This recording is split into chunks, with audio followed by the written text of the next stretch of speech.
Probably, today with his height, 207 centimeters, Osman Abdurakhmanov would surprise few people. The world of sports has seen athletes even higher. You can recall boxer Nikolai Valuev with a height of 213 centimeters, volleyball player Alexei Kazakov, 217 centimeters, basketball players Sergei Ilyin, 224 centimeters, and Pavel Pokolzin, 226 centimeters, skier and biathlete Nikolai Pankratov, 235 centimeters, and many others, which are taller than the famous Highlander. However, in the middle of the last century, the Dagestan giant Osman Abdurakhmanov was very popular not only among sports fans, but also among filmmakers who gladly used the anthropological data of the Caucasian in their films. At the beginning of the 20th century, an amazing child was born in Dagestan. When the baby was 6 months old, in terms of his size he could pass for a 7-year-old. We are talking about Osman Abdurakhmanov, who in the future will receive the nickname Mountain Man and will amaze the whole country with his sporting achievements. Read in the material how Osman's career began, how he fought and defeated a boa constrictor, and why the hero did not shake hands with his friends. Osman was born in 1912 in the Dagestan mountain village of Kikuni, Gurgibal region, into a peasant family. Since childhood, Osman stood out among his peers with his tall stature. And this despite the fact that the height of his father Erdash was only 165 centimeters. But Abdurakhman's mother, Aishat, was incredibly tall, 2 meters. 20 centimeter. From the age of 16, the young man worked in a factory, then at a factory, since the family did not live well. He went to work as a fishing worker in the Caspian Sea, and could pull an entire net alone. The hero worked at the Gurgibal canned fruit factory, easily mixing fruit purees in giant cauldrons, and also carried heavy bags of sugar on his back.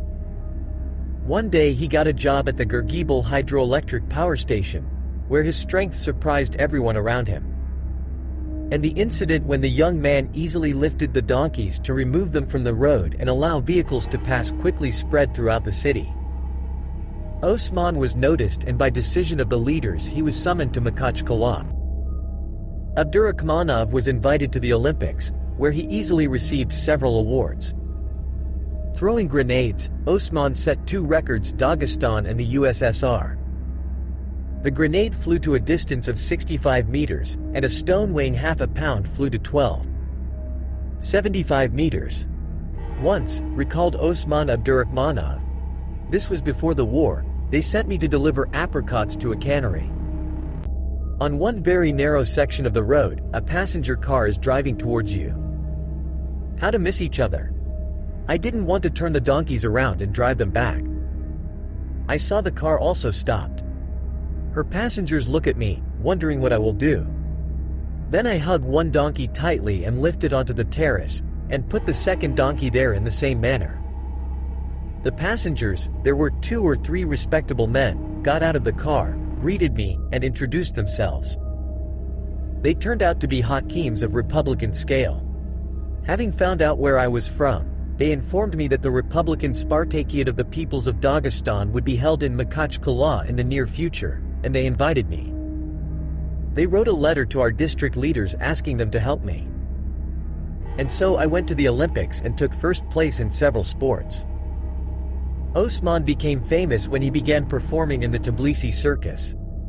His fame grew quickly. The Dagestani took part in circus tours and participated in popular performances given by professional wrestlers. He practiced freestyle wrestling and even stood in the ring with Ivan Podobny, who recognized the incredible strength of the Dagestani.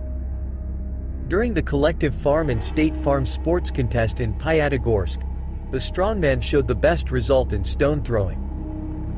The award was presented by Orjana Kidza himself. Osman was awarded a gramophone with a set of gramophone records. From Orjana Kidza, the wrestler received advice to move to the capital. In the future, Sergo provided assistance to Abdurakhmanov. In Moscow, Osman got a job. He was hired at the hammer and sickle plant.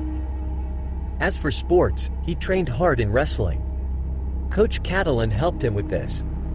The year 1936 was marked by receiving the title of champion in classical wrestling in Moscow. The strongman also worked part-time at the Mosfilm studio, where he rarely starred in films. Its texture attracted directors. Abdurakhmanov easily won victory after victory. But many contemporaries remembered him for his spectacular and deadly competition, in which the strongman's opponent was a boa constrictor. It was so amazing that many years later, in Osman's native village, a monument was erected depicting a man with a huge boa constrictor wrapped around him. The fight itself took place in Kyiv. Osman's goal was to strangle the huge reptile, which was allowed to wrap itself in 2 rings around its torso. Only one arm and leg of the man were free.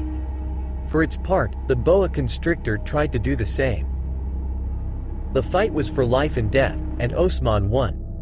However, there were rumors that after this incident the Dagestani's health began to fail.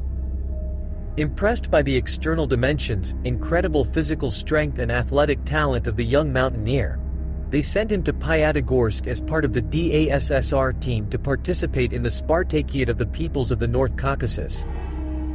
On the advice of Sergo Ordzhonikidze, a member of the USSR Politburo, Osman moved to Moscow, worked at the hammer and sickle plant and learned the basics of Greco-Roman wrestling under the guidance of the famous wrestler, honored master of sports of the USSR Alexei Zakharovich Katalin. The lessons of the eminent mentor were not in vain and, in 1936, Osman Abdurakhmanov became the champion of Moscow. His career in the circus began in 1938. Together with the Tbilisi circus troupe, he traveled to many countries, met the greatest Russian hero Ivan Podubny, and discovered a lot of interesting things. Osman's wrestling career was more than successful. He consistently won all 15 championships in which he took part.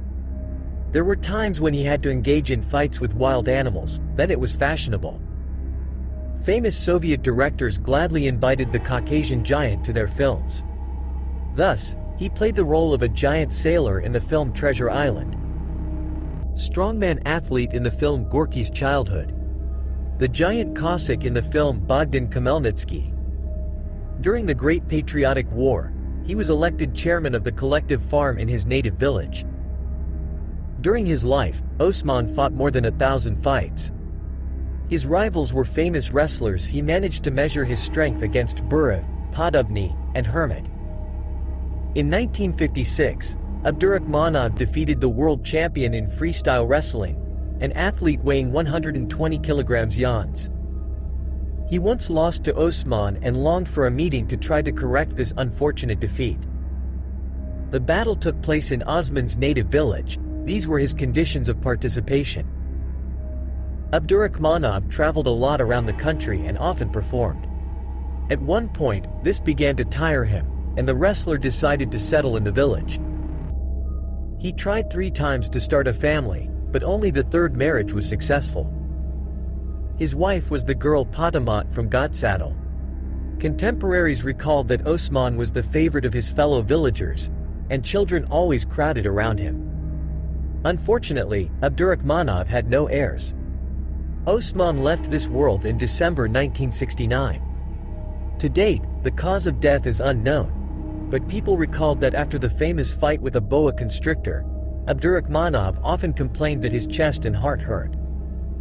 Osman was buried in the village of Kikuni, where he was born. A sports complex in Kikuni is named after Osman Abdurakhmanov.